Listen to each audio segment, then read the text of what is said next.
Good morning, everyone. Good morning. Welcome to North Chapel.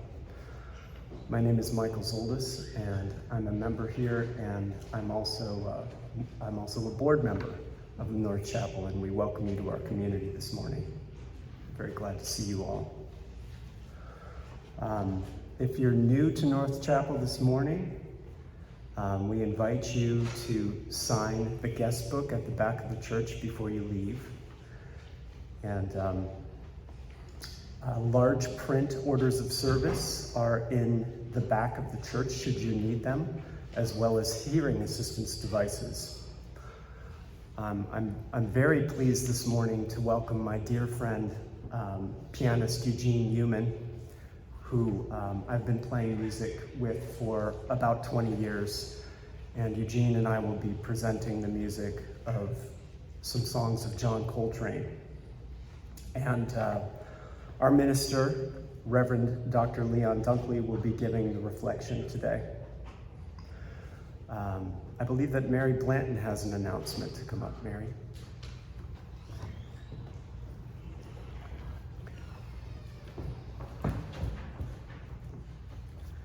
I'm triple dipping today. First, Joanne asked me to announce that there are lots of things in the Lost and Found in what she's calling the church office now as opposed to her office. So some nice things, so check them out and see, even if you don't think you've lost something, maybe you have. And secondly, as you pick up a cup of coffee downstairs and a goodie, come pick up your wreath too. So if you've ordered a wreath, please come pick it up. Jenny will be down there checking it off and giving you whatever you bought. Polly is going to be selling wreaths at the Queechee Club next Friday and Saturday, so we've ordered more wreaths for her. So if you haven't ordered a wreath and you really wish you had, we've got a list downstairs, so you can put your name on the list, and then next Sunday you can pick up a wreath, because I'm hoping we won't have extras, but I'm thinking probably we will. We have some 36-inch and 22-inch. And thank you to everybody who helped. We had an amazing crew who came and helped unload the truck and deliver the wreaths, and I think we're down to no more than 25 wreaths now for you all to pick up. So thank you. So number 3. So as co-chair of the board, I'd like to give you the current numbers on our pledge drive thermometer. To date, we have 46 pledges for a total of $87,041, so we're over halfway. So many thanks to all of you who have already put your pledge in. For the last 4 weeks, we've used this announcement time to call your attention to the North Chapel Stewardship Pledge Drive. We've entertained you with our juggling ability, our acting prowess, and our literary expertise in riffing off a famous poem. We've implored you to pledge whatever works for your budget as we hope to reach our $160,000 goal to fully support our 2024 church year. In this last week of the pledge drive, we thought about amusing you once more. In reality, it's likely that everyone sitting here has already pledged. Thank you. So on this Sunday before Thanksgiving, the North Chapel board and staff wish to express our deep gratitude to all of you for all that you've given in this past year and have promised to give in 2024. While this is our last official Sunday of the pledge drive, we of course will be thrilled to accept any new pledges through the end of the year and into the beginning of 2024. We will continue with subtle reminders for the next few weeks. No more skits, just subtle. The board and the finance committee will be using the pledging numbers to plan out next year's budget. As with any organization or household, the North Chapel wants to keep a balanced budget. When times are tight, we look for areas to trim our budget. In times of excess, we try to add to our reserve funds. We keep our investments for a rainy day, such as the flood damage we sustained this last July. And we position our funds in accounts that earn us the most interest and dividends. For good or for bad, our budget numbers dictate how we move forward into each new year. Please know that we are grateful for all that you give to North Chapel, both your funds and your time. Your gift of time and your pledge are what keeps our community strong and vibrant. Many thanks.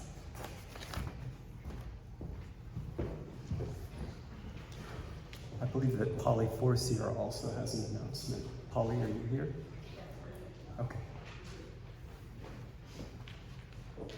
Rachel, you're on deck. Just building on what Mary said. Can you come over here? Yeah. Gotta use these. Just building on what Mary said about the resale, I have some little flyers in the back that'll give you the hours of the craft fair at the Quechee Club. This is a major fundraiser for us, and I will need help from volunteers for 2 or 3 hour stretches. Jack is going to be available with my sign-up sheet, or just a tear off of my phone number if you can't think right now what hours might be good for you. But please sign up. It's a fun fair, fun time to go to it, and all I'll be asking is that somebody else be at the table with me and maybe manage the finances. And we'll put bows on wreaths and things like that, and it's a fun time. And they serve a very nice lunch. Costly.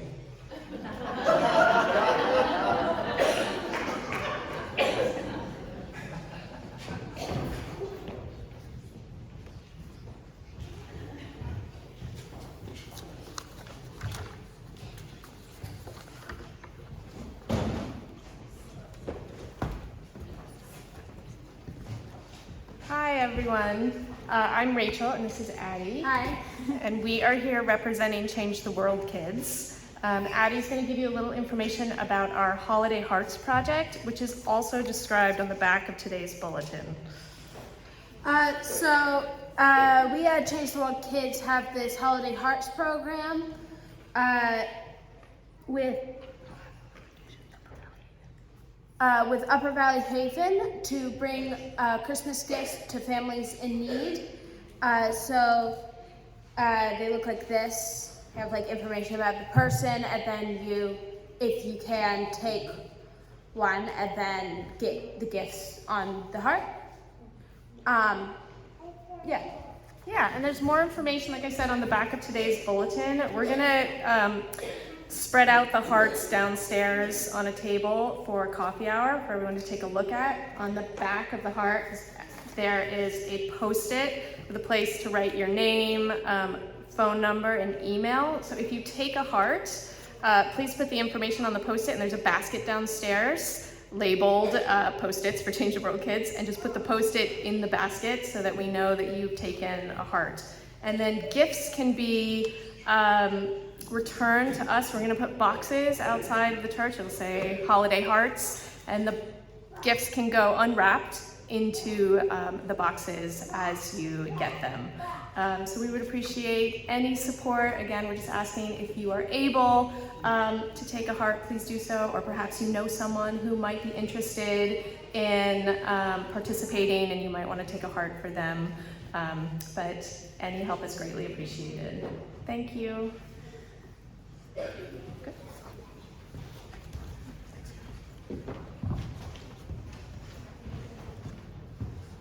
Thank you, Rachel. Are there any more announcements this morning? Okay. Now I invite you, if you haven't already done so, to please silence your cell phones. Take a moment to do that, please, as we enter a time of worship together.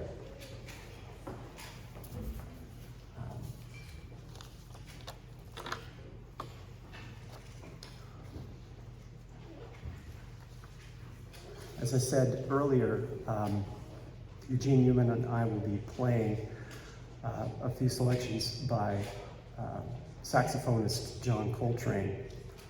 And I just wanted to read a few words of John Coltrane. He's a deeply influential saxophonist.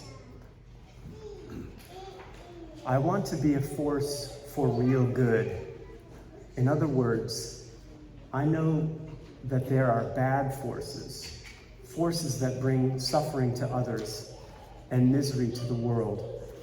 But I want to be the opposite force. I want to be the force which is truly for good. My goal is to live the truly religious life and express it through my music. If you can live it, there's no problem about the music because it's part of the whole thing.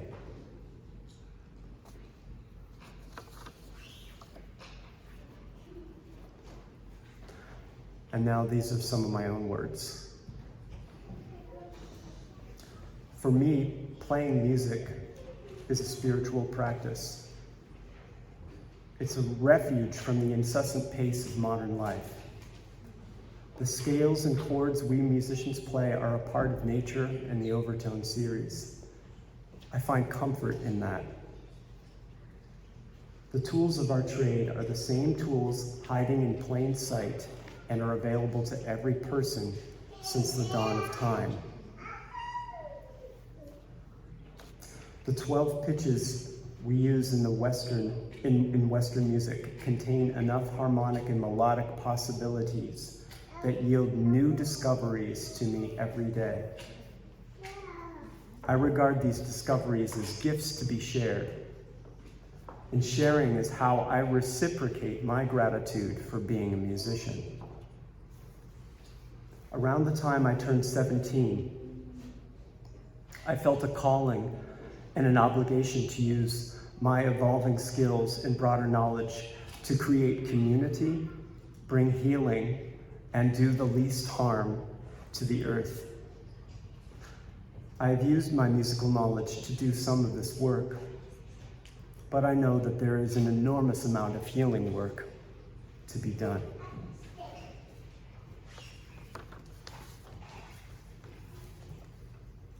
And now we're going to enter into a time of meditation together.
How beautiful.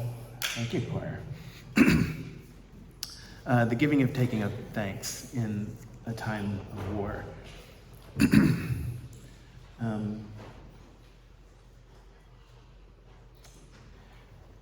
Loosen, loosen, baby. You don't have to carry the weight of the world in your muscles and bones. Let go, let go, let go.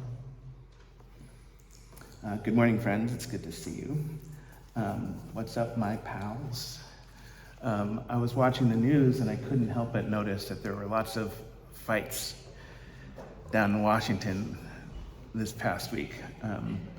I saw rumors of Kevin McCarthy throwing an elbow at a fellow congressperson. And I watched a CNN clip of a man named Senator Mark Wayne Mullin, who got up from his chair in a Senate hearing and started removing his wedding ring and rolling up his sleeves to try to take on the president of the Teamsters when they were petitioning. And the Teamsters guys was like, "You want to fight me?" And he was like, "Yes." And Bernie Sanders was there like, "Sit down, sit down." It was wonderful to watch Bernie Sanders take on. Mark Wayne Mullins is a former MMA wrestler. So it was really wild to watch Bernie Sanders, take him on and sit him down. I knew that Bernie Sanders had game, but I didn't know that he was that kind of bold. Fortunately, nothing in Washington ever came to blows, but the president of the Teamsters Union was a guy named Sean O'Brien, and he said to Mark Wayne Mullin, the senator, he said, "You're one of the 100, you should be one of the most influential people in the country," being that he's one of the 100 senators, right? Making changes, and instead you're focused on a debate that isn't even relevant. You're an embarrassment. You're an embarrassment. That's what you are. You're an embarrassment to the state of Oklahoma. Mark Wayne Mullin is from Tulsa. And I thought O'Brien's words were powerful, and I thought, shame on Mullin. Shame on him. And not long after this exchange, he came back when the Senate hearing reconvened.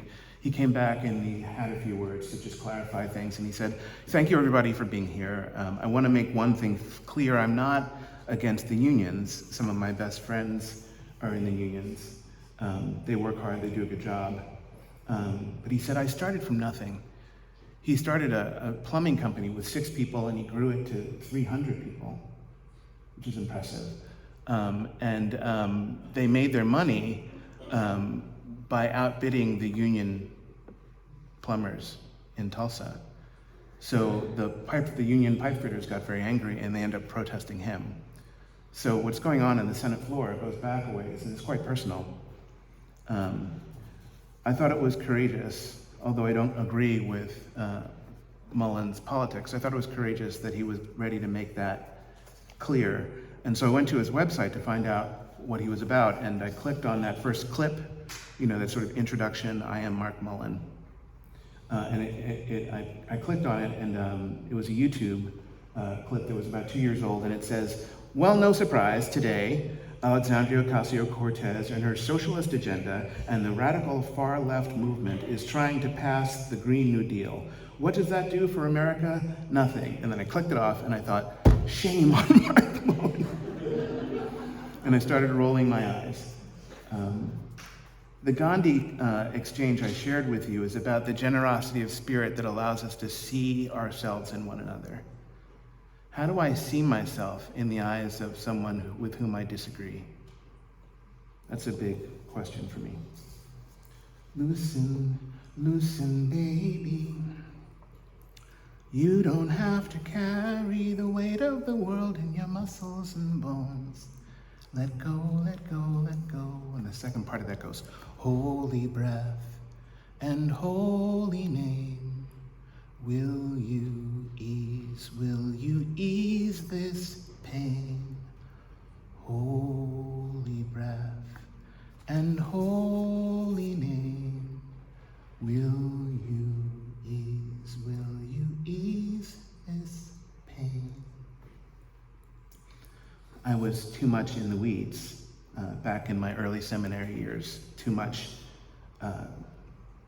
note-taking, too much clutching, and too much grasping to details.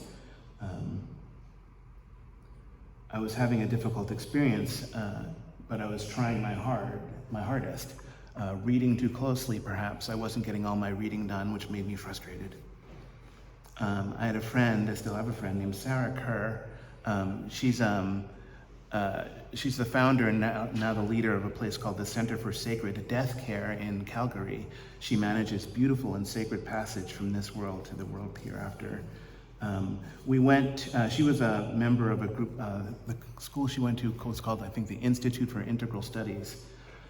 in California, in San Francisco, and she invited me to the presentation that was being given by a man named Malidoma Somé. He's from Burkina Faso. He's from Burkina Faso.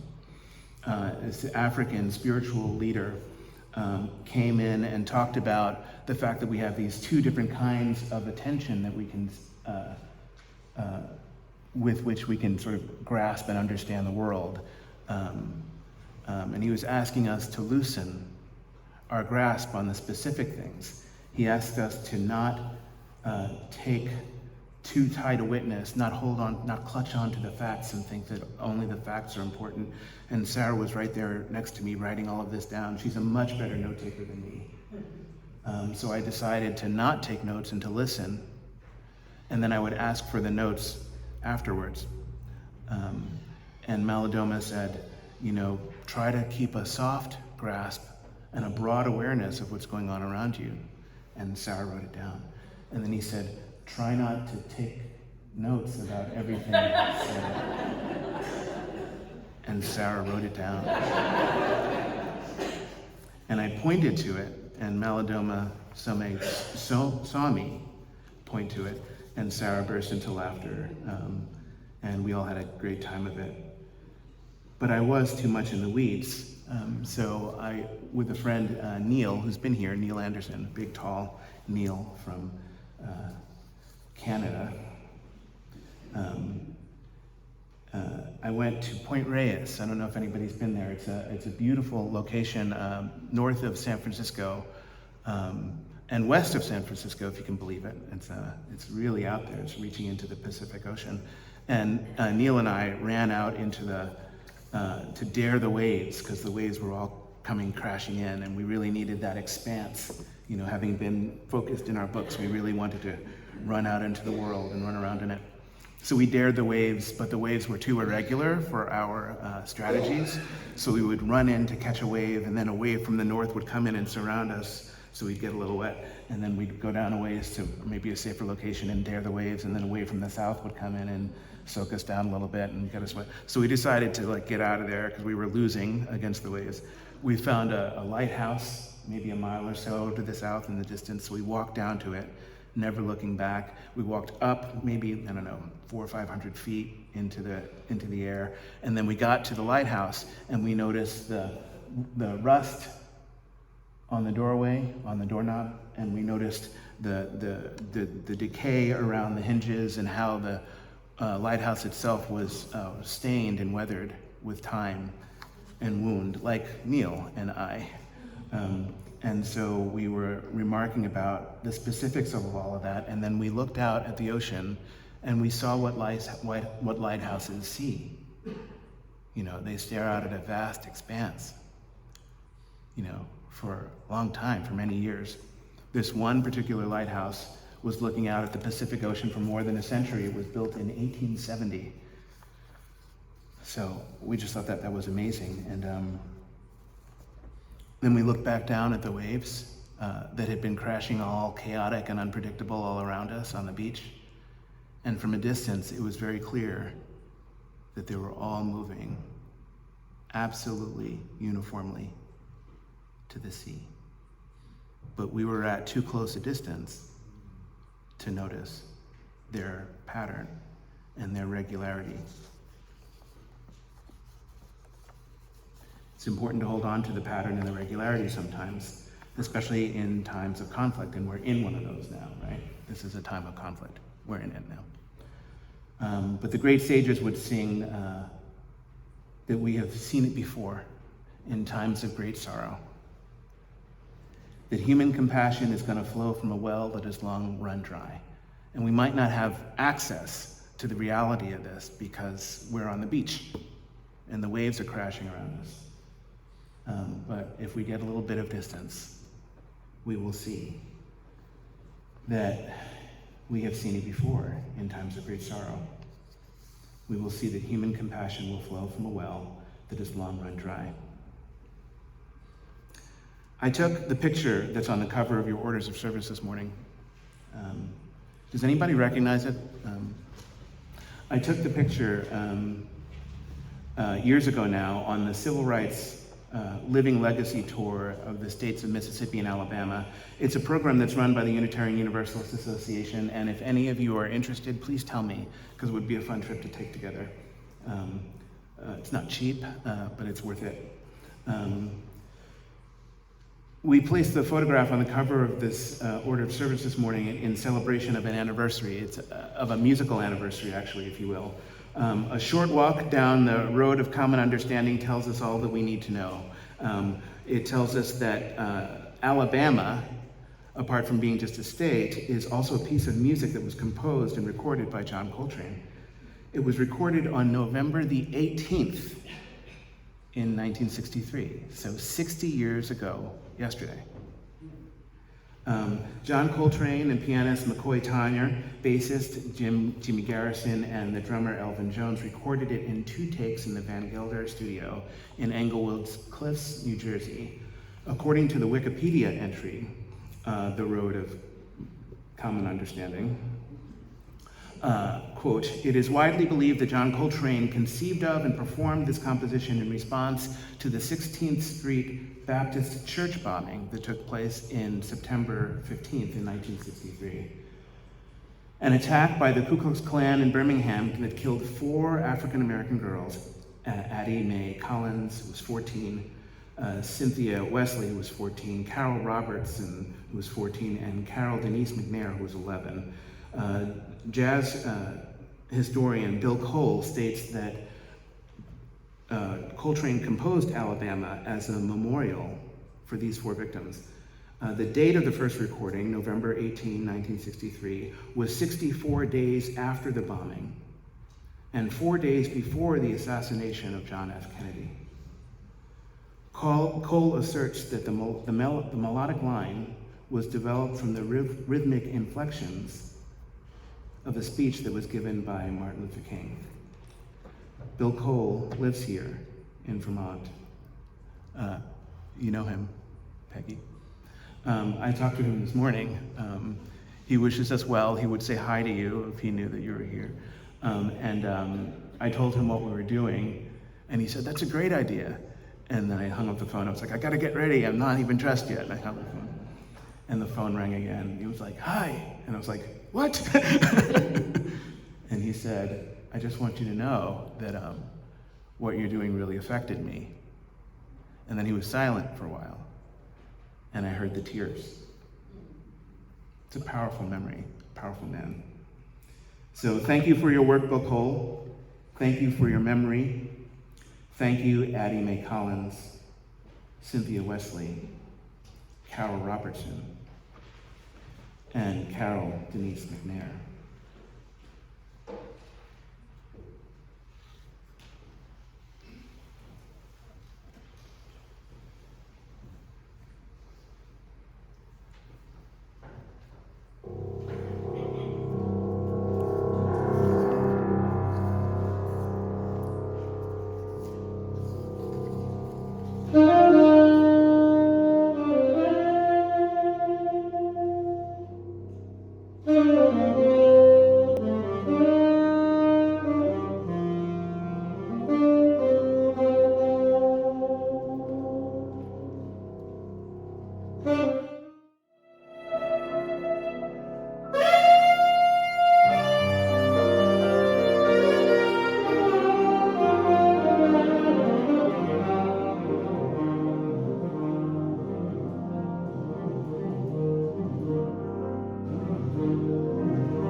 The glass shattered when the bomb went off, but in the broken glass, out of that brokenness, a man named John Petz reconstructed a glass window, a stained glass window, which is the cover of your order of service. John Petz heard what happened in the 16th Street Baptist Church from his home in Wales, and on behalf of his country, created that window, had it shipped to Alabama, And it was installed in the church at Sandster Still as a memory and as a celebration of the continued spirit of that church. Out of brokenness, we can find healing. It should be noted that that's a Jesus that's having one hand holding off great sorrow and another hand welcoming in great love. May we find ways to find the best in one another, even as we disagree. May we find the generosity of spirit that can keep us connected and off of the wrestling mat and out of the conflicts. May we be followed by our own personal Bernie Sanders to keep us free from conflict. And may we find the way to defend what it is we love with a beautiful energy that moves us forward. May it be so. Blessed be, and amen.